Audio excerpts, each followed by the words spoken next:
I was playing a chess tournament in Stockholm and I was doing really well. You see, on a random Tuesday, I had decided to play a tournament filled with grandmasters and strong players, not expecting to do so well. But after 6 rounds, I had 4 points. And if I won this game, round 7, I would have one of the top positions. My opponent was called Rune, and I knew that he was a very experienced player. We talked a little bit about if we had ever played each other before, and then when the arbiter gave the call, we shook hands and he started the clock. I played d4, he went knight f6, I went c4 and he played e6, and now I brought out my knight to f3. He played this little move b6 and I kind of sighed because I was like, no, I don't want to face this. But I brought out my knight, he brought out his bishop, and it was time for me to think about what to do. I spent a little bit of time considering my different options here, and I went for moving up my queen 1 step. As you can see, we only had 3 minutes on the clock, so the games were very fast, and we were only getting an increment of 2 seconds per move. He ended up pushing his central pawn 2 steps, taking some space in the center, and I now had to think, should I take the pawn? Should I defend? What should I do here? I spent a little bit of time considering my options, but I decided to bring out my bishop to g5, pinning his knight and saying, okay, if you take my pawn on c4, I will not be scared because I will just simply try to recapture it back. I now played e3, defending the pawn on c4 with my bishop, and now I was just waiting to get the rest of my pieces out, feeling quite confident. He castled.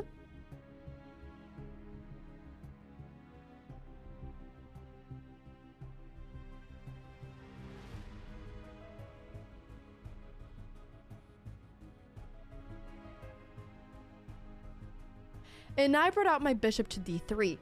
He moved out his knight, and I was really sure that I was just simply gonna castle, but I spent a little bit of time thinking, what if he takes my pawn and then activates his bishop and maybe takes the knight in front of my king and doubles up my pawns? There were so many things to think about here.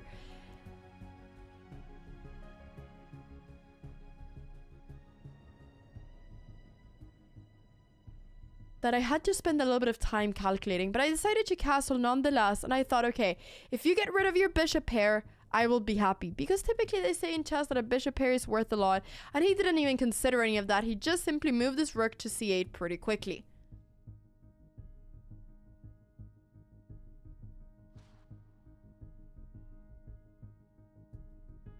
I decided to play knight e5 with the idea of just centralizing my knight, and now he played c5, which was the reason for why he played rook c8. I took his knight, and I was trying now to make moves pretty fast, and he captured back with the queen, and now I had to deal with this big block of pawns in the center. What should I do? How do I get my queen and all my pieces out? Because I didn't like my queen being on the c file. Should I capture a pawn? Should I do something else? I wasn't exactly sure.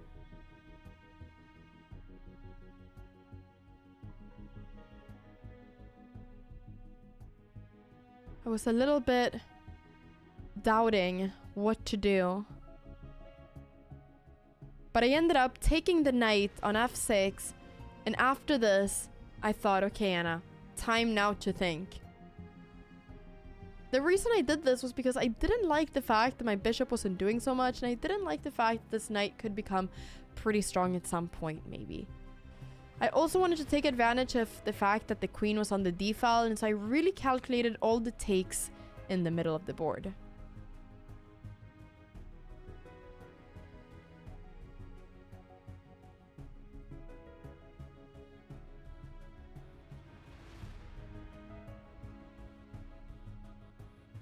Should I take on c5? Should I take on d5? I ended up taking on d5, only having 43 seconds left, really feeling the pressure of the time. Was I gonna win this game, or was I gonna lose due to my bad time management so far. I didn't want to lose, and I really wanted to get that win to get 5 points out of 7. He captured my pawn in the center. I captured back, and now there were 2 pawns that he could capture. One on d5, one on d4. I was worried that he was going to capture the one on d5 because I knew that my d4 pawn could become very weak, but he ended up playing h6 instead, being afraid of the fact that I could take his pawn on h7 if he took one of my central pawns. So he defended, and I now had to make a choice. What do I take? I took the pawn on e6, threatening the queen, now forcing him to either take back with the pawn or take my central pawn, but I took with the queen, blundering now a skewer. My bishop went up to f5, threatening the queen, and if the queen moves, I can take his rook, and I was now winning material. I was so happy. I thought that I was gonna win the game, but he kind of tricked me because he was threatening now checkmate in one move. So I had to play this move d5, threatening the queen, and now stopping the checkmate as well, and still threatening the rook. Everything on the board was looking great, but the time on the clock was looking horrible. I only had 23 seconds left to finish this game. Would I be able to do so, or would I crumble under the pressure? The queen had to move, and Rune was trying to figure out where to go.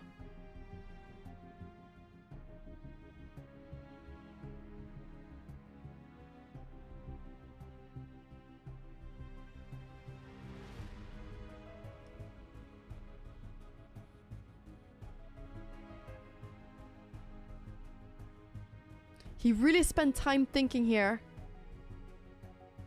considering all his options, and ended up playing queen to c4. I grabbed this rook before I could think, and after he took back, it was time to me to make a decision. I didn't like the fact that it was threatening my knight and that the pawn on d5 could fall. I just thought, Anna, we have to not blunder this. We have to keep everything together. I decided to move my queen to e4 when I only had 4 seconds left on the clock.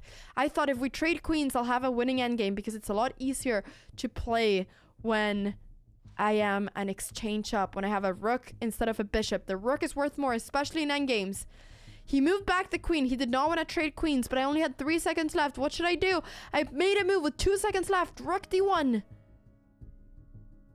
He started threatening my pawn. I made a move with 1 second. Knight a4. And I was kind of considering, was this a losing move? Was this not a losing move? I wasn't sure.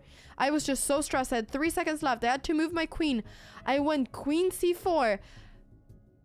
After b5, I thought I had blundered a piece, but I had this intermediate move, knight c5, saving the position. I was playing it fast as if I knew what I was doing, but I had no clue. I was just trying to not crumble under the pressure. Knight c5 was now threatening the queen and the bishop, and somehow everything was working out for me because if the queen moved, I would be able to probably capture the pawn on b5. So he also got really stressed with the time, and now when we traded queens, I started feeling a lot more confident. But then I realized that he had this really strong pawn on c3. I started pushing my d pawn though as well, that had become very strong, threatening now d7, and in this moment, Rune was thinking about all his options. His time went down, and I pointed it out, and I won the game.